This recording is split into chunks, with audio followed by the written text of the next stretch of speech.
Boys, the FedEx man just delivered, and I think I know what it is. Oh yeah, that's what we want to see. This is the upgraded battery that we've been waiting for. 80 volt, 76 amp hour battery. Don't mind the tire, this is for another video. We're gonna run Ultra Gummy on the Ultra B. This thing's gonna absolutely destroy my range, but I think the traction will be worth it. All right, let's get these things unboxed and then plug it into the bike and take it for a little test ride and see how insane this power upgrade is.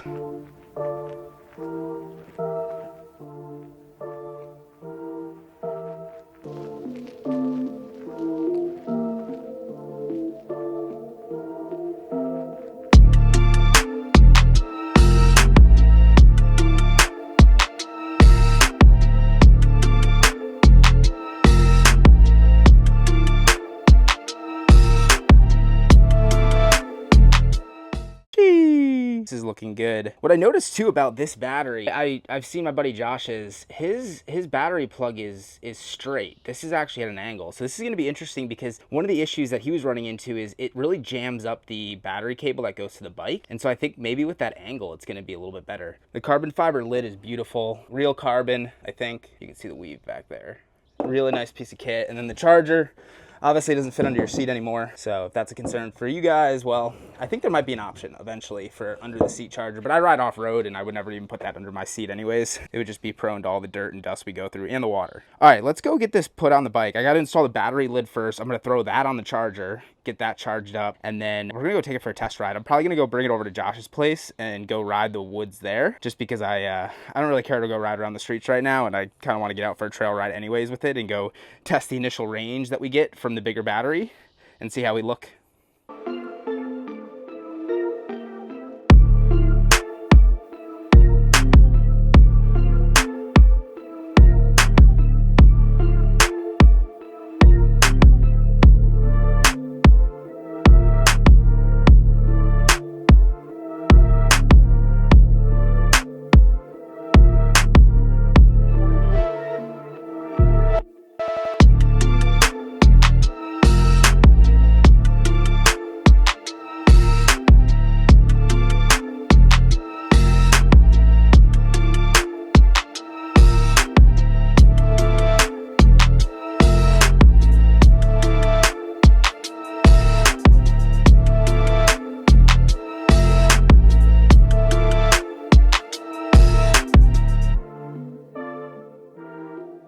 Alright guys, I got the battery put in, all hooked up.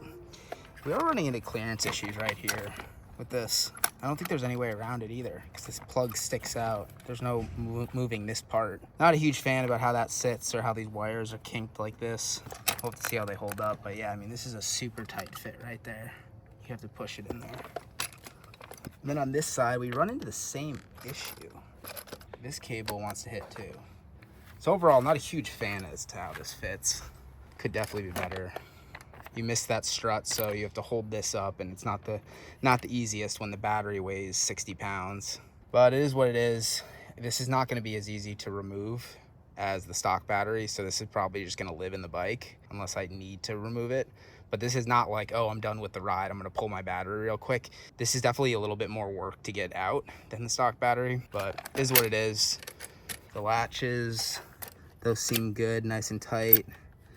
I know on Josh's, these come loose after a ride. There's not enough tension on them. There's a little spring mechanism in there that you have to put on, so maybe I installed it backwards, or he also installed his backwards, but he's been running into that issue. I foresee myself running into that same issue. Just after all the off-road miles, these just kind of pop open. So, you know, the fit and finish of this could be a little bit better. It is a little bit wobbly up here as well. It's not that tight.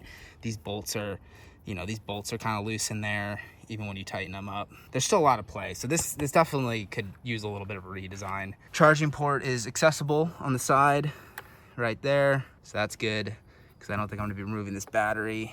That's kind of a pain to get to as well. Okay, well, I'll do that off camera. But yeah, battery port's nice, you can get to it because this battery's probably not coming out. But yeah, so all right, let's load up the bike and bring it over to Josh's and go for a little test ride. We are at full charge. Took about 3 hours to fully charge to 100. So I'm assuming it's probably a 4-hour recharge time if it's at 0. But yeah, all right, enough talking. Let's go test it out. We are now doing the first ride on the Ultra B with the 80 volt 76 hour battery pack. So I have yet to tune this. I've kind of played around with what I think is alright on my settings, but I don't know how well that'll work.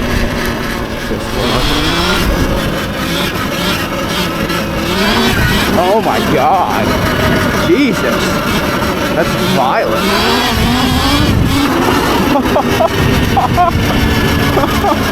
Oh my god. Holy shit. So we're gonna do a range test too in a later video. I'm gonna run out of daylight. I just came out to run into the trails for a little bit. Let's see what my battery's at right now. We're still at 100% and I've gone a mile. That's freaking awesome. I'd already be down to like 95% at this point on my stock battery.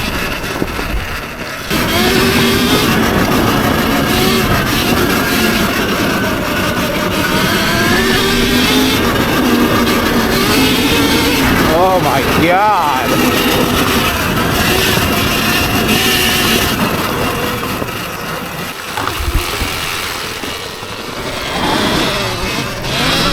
I can't even pull a wheelie because it's just so much power to the rear wheel, it just spins out.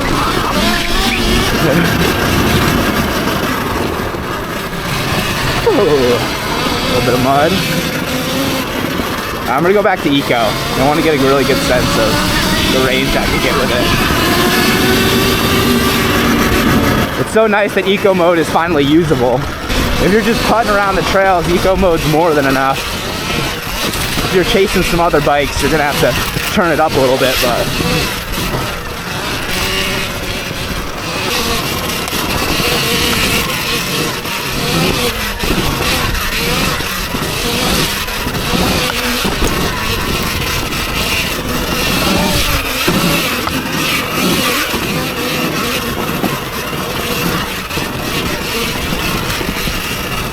this is definitely gonna take some tuning to get this thing dialed in. I don't know exactly how to tune yet. You know, I don't know exactly what all the phase amps and the battery current, all that stuff, I'm not sure about. So you're gonna be here to learn it with me. I just stopped. We're at 6.3 miles and I'm at 90%. So the most I've ever seen when I've been at 90% is like 3 miles. Man, I just put it in sport mode and almost looped it. It's way too fast. This is drive mode, it's still very fast.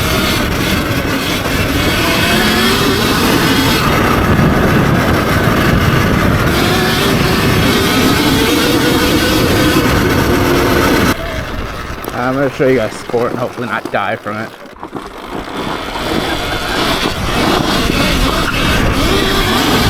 Oh my god, this thing is too fast.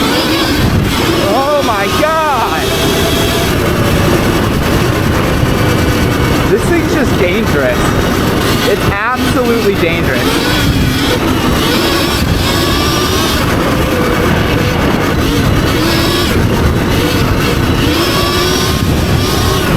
Oh my Jesus.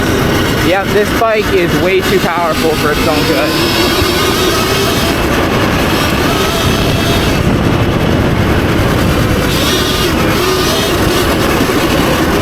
Holy shit. Alright, I can't do that.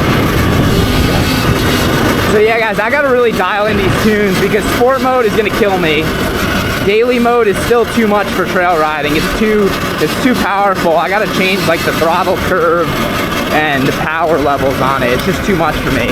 And then Eco, that's what I've been riding in because Eco's like the most normal tame map you can get.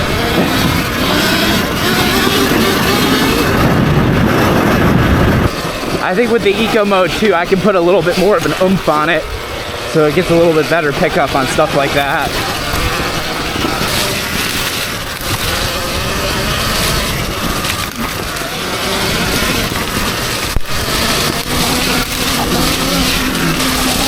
Yeah, the speed of Eco mode is perfect for this.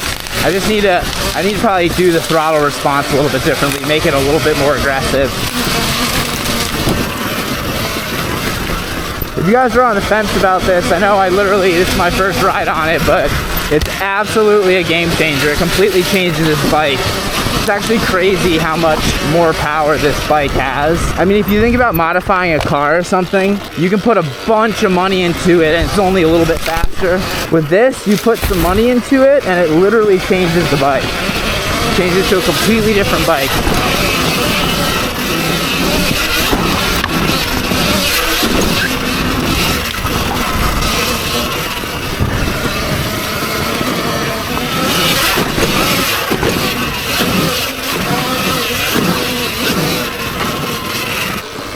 Alrighty, that's gonna do it for the first test ride. We did 12.8 miles, so 13 miles, and I'm down to 75% charge. Where usually I'd be down to 75% charge and only have gone 6 miles, 7 miles.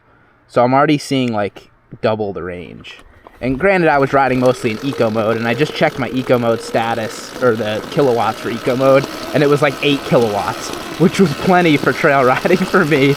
I put it on sport, maxed everything out, and just coming down this road, rolling at 30 miles per hour, you just crack onto that throttle and the front wheel just picks right up. It's absolutely insane. I can't wait to actually dial this in and get the proper tuning in for my riding situation. And once I figure all this stuff out, I'll share this with you. I'll do a follow-up video where I walk through and explain, once I learn, explain what the motor current should be at, battery current, all that stuff. So you guys will be able to figure out exactly what to do with yours. Well, thank you guys so much for tuning into this week's episode. Stay tuned for more. We're going to do a full range test on this bad boy with the Torp TC1000 and the aftermarket battery.